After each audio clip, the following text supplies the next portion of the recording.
مسلمانوں میں جو ایک اتحاد تھا اس وقت، ٹھیک ہے، اور جو اتحاد ہم دیکھتے ہیں کرائسس سچویشنز میں، بحران کے وقت یا جنگ کے وقت آ جاتا ہے ہمارے ملک میں، اب بھی نوجوانوں میں وہ اتحاد، وہ جذبہ، آج قائد اعظم جیسے لیڈر نہیں ہے ہمارے بیچ میں، تو آج ان کو وہ جذبہ، وہ لیڈرشپ کون دے گا کہ وہ اتحاد ایک مٹھی بن کے آگے بڑھیں؟ آپ صحیح کہہ رہی ہیں بی بی، بھیڑوں کا گلہ ہوتا ہے، وہ ایک دوسرے کے پیچھے چلنے کے لیے تو تیار ہوتی ہیں، لیکن اس کے لیڈر کو بھی چلانے والا کوئی ہونا چاہیے۔ اب ہمارا گلہ بانی کوئی نہیں رہا قائد اعظم کے بعد، جو بھی آیا وہ لٹیرا ہی ملا ہمیں، جو آیا وہ اپنی یعنی لوٹ کر ملک کو اور جتنے ملک کے وسائل ہیں اس پہ قبضہ کرنا چاہتا تھا، اپنی حکومت کو دوام دینے کے لیے ہر قسم کے ناجائز حرکتیں کی انہوں نے، تو پھر کیسے رہے؟ تو ہمیں گلے بان صحیح نہیں ملے، جس کی وجہ سے وطن ہمارا آج اس طرح سے تو پھر پریشان ہے۔ آپ کے خیال میں ہم نوجوانوں کو اجاگر کیسے کر سکتے ہیں، بیدار کیسے کر سکتے ہیں، اٹھا کیسے سکتے ہیں آگے لے جانے کے لیے؟ ہاں دیکھیے، یہ بہت ضروری ہے کہ نوجوانوں کی، آپ اور میں اب تحریک میں حصہ نہیں لے سکتے، اس لیے کہ نہ میں اس پوزیشن میں ہوں نہ آپ ہیں۔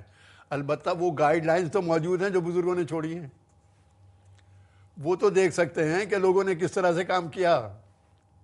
اب مثلا میں کہہ رہا ہوں کہ علی گڑھ مسلم یونیورسٹی کے تمام طلباء پھیل گئے تھے قائد اعظم کے کہنے ان پر۔ کو کون بتائے گا کہ اس طرح کام کیا؟ آپ بتائیے، باری میاں آپ بتائیے، آپ ہمارے طلباء کو بتائیں گے، ان کو سکھائیں گے تو ان کو گائیڈنس ملے گی۔ نہ تو ہمارے اسکول کی کتابوں میں یہ پڑھایا جاتا ہے، نہ تو ہمارے بڑے ہمیں یہ باتیں یہی میں نے کہا کہ پہلے جو نصاب تعلیم ہے اس میں ایک جامع منصوبہ ہونا چاہیے جس میں جو نوجوان کو وہ چیزیں بتائی جائیں جس کی وجہ سے ان میں قدر ہو۔ اور میں نے تو کہا قدر ہے، نامعلوم ہوتے ہوئے جن چیزوں کو وہ جانتے نہیں ہیں اچھی طرح سے، اس کے باوجود جو جذبہ نوجوان آج دکھا رہے ہیں تو کچھ کم ہے۔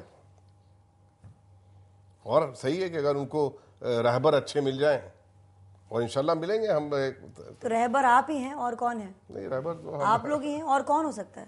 بی بی، ہم سے جو کچھ ہو سکتا تھا ہم نے اپنی زندگی میں کیا، اور ہم اعتراف کرتے ہیں کہ ہم اس میں ناکام رہے، اس لیے کہ وہ طاقتیں جو لوٹ مار کے در پہ ہیں، جو اقتدار کی یعنی ہوس کے اندر، ملک کے اندر غلط سے غلط ترین کام کرنے کے اوپر بھی ہر وقت تیار رہتی ہیں، وہ زیادہ طاقتور تھیں اور ہم کمزور تھے۔ میں آپ سے کہتا ہوں، مشرقی پاکستان ہم سے جدا ہو گیا، ہمارے سامنے کی بات ہے، میں آپ سے یہ بات کر رہا ہوں، مجھے یہ فخر حاصل ہے کہ میں شہید سہروردی صاحب کے پاس سیکریٹری رہا، اور شہید سہروردی صاحب کے بارے میں کہتا ہوں کہ وہ اتنے بلند کردار کا اور اتنا بڑا سیاستدان پاکستان نے پیدا ہی نہیں کیا۔ اور آپ اس سے دیکھ لیجئے کہ شہید سہروردی کہتے تھے کہ پاکستان، یعنی آپ دیکھیں کہ اس حصے میں، جس حصے میں اور آپ بیٹھے ہیں، جو آج کا پاکستان ہے، اس پاکستان میں ہمیشہ سے رجشہ دوانیاں ہوئیں، کبھی لیڈر تھا ہی نہیں۔ جس وقت پاکستان بنا اس وقت یہ کیفیت تھی کہ پنجاب کے اندر خضر حیات ٹیوانا کی یونینسٹ حکومت تھی، سرحد میں ڈاکٹر خان صاحب کی حکومت تھی، سندھ میں ایک ووٹ کی اکثریت سے مسلم لیگ تھی، اور سندھ بلوچستان تو الگ تھا ہی نہیں، تو وڈیروں کی ریاست تب سے اور وہ سب یہاں تھے۔ اور آخر میں جب انہوں نے یہ سمجھا، انہوں نے آخر وقت تک کوشش کی وڈیروں نے، کہ انہوں نے جب یہ سمجھ لیا کہ اب ہم قابو نہیں رکھ سکتے اپنی طاقت کو برقرار رکھنے کے لیے، تو انہوں نے کہا اسے دفع کرو، اس پاکستان کو علیحدہ کیا تاکہ وہاں کی موومنٹ کے اثرات یہاں نہ پڑیں، اور وہاں وہ لوگ جو ہیں کیونکہ میجارٹی ہوگی، اسمبلی میں آئیں گے، پھر وہ بات کریں گے، تو اس کو علیحدہ کرنے کے لیے انہوں نے یہ سازش کی کہ کم از کم یہی رہ جائے، انہوں نے اس کو توڑ کے الگ کیا۔ ناظرین، ہمارا سیگمنٹ کلوز ہوا چلا، اور امید ہے کہ آپ نے وہی سب کچھ سیکھا اور سمجھا باری میاں سے اور الوی صاحب سے جو آج میں نے سیکھا ہے اور سمجھا ہے۔ یہ آخری ملاقات نہیں ہوئے گی الوی صاحب، میرے خیال میں تو آپ کو ہر ہفتے آنا چاہیے، آپ کو تو ہر ہفتے آنا چاہیے، اور ہر ہفتے بات کرنی چاہیے ہمارے نوجوانوں سے۔ بڑی مہربانی۔ ایک بات میں کہنا چاہتا ہوں، مجھے موقع دیں، جو حضرات بھی اس وقت ٹی وی دیکھ رہے ہیں آپ کا، میں ان سب سے درخواست کرتا ہوں کہ وہ یہ سمجھ لیں کہ یہ پاکستان ہے تو وہ بھی محفوظ ہے اور ان کی اولادیں بھی محفوظ ہیں. ان کو پاکستان کو بچانے کے لیے آگے آنا چاہیے. اور میں ان سے سب سے جو یہ سن رہے ہیں, میں کہتا ہوں, میں نعرہ لگاتا ہوں, پاکستان آپ سب کہیں زندہ باد جہاں بھی ہو, اور اپنا پاکستان سے محبت کا اظہار کریں. اور لہذا میں کہتا ہوں پاکستان زندہ باد. بہرحال آپ کا بہت شکریہ. الوی صاحب, انشاءاللہ آپ کو نئی جو جنریشن ہے مایوس نہیں کرے گی, اور میرا وعدہ ہے جتنی کوشش ہم کر سکتے ہیں جاگو دنیا پہ ہم روزانہ کریں گے کہ آپ کا ہی جذبہ اور جو قربانیاں آپ نے دیں, آپ نے دیکھیں, وہ ہم یاد رکھیں. میں روز کروں گی, اور میں بھی روز کروں گی. مجھے پتہ ہے کہ آپ لوگ جو بیٹھے ہوئے ہیں آپ بھی مایوس نہیں ہونے دیں گے الوی صاحب کو. میری آپ سے یہ التجا ہے کہ آپ اپنی آواز ابھی بھی آج بھی بلند رکھیں.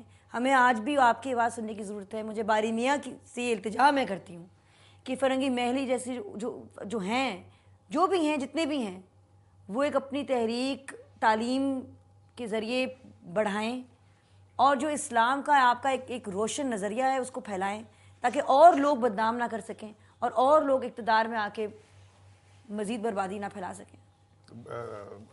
کوشش تو یہی ہوگی, لیکن میں جیسا الوی صاحب نے کہا, پاکستان کی ترقی سے میں مایوس نہیں ہوں. یہ ایک شب کی سیاہی ہے, صبح تو ہونے دو, بہشت سر پہ لیے روزگار گزرے گا. واہ. ناظرین, آج کا دن آپ کا بہت خوبصورت گزرے. ارد گرد دیکھیں, بہت خوبصورت ملک ہے. تھرسڈے کو, فرائیڈے کو میرا پاکستان سیگمنٹ میں آپ کے ساتھ شیئر کروں گی, جہاں پہ ہمارے فوٹوگرافرز آپ لوگوں میں سے آگے پاکستان کی تصویریں ہمارے ساتھ شیئر کرتے ہیں.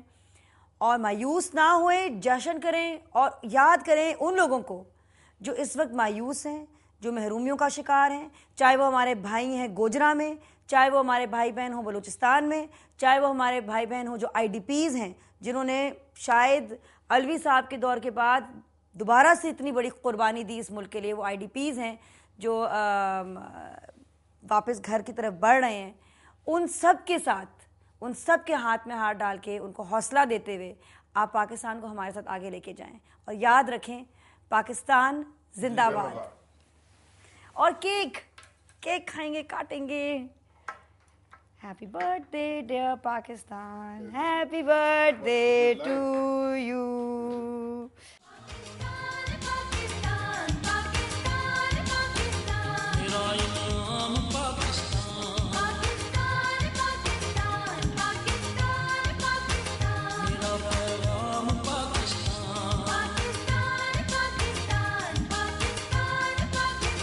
محبت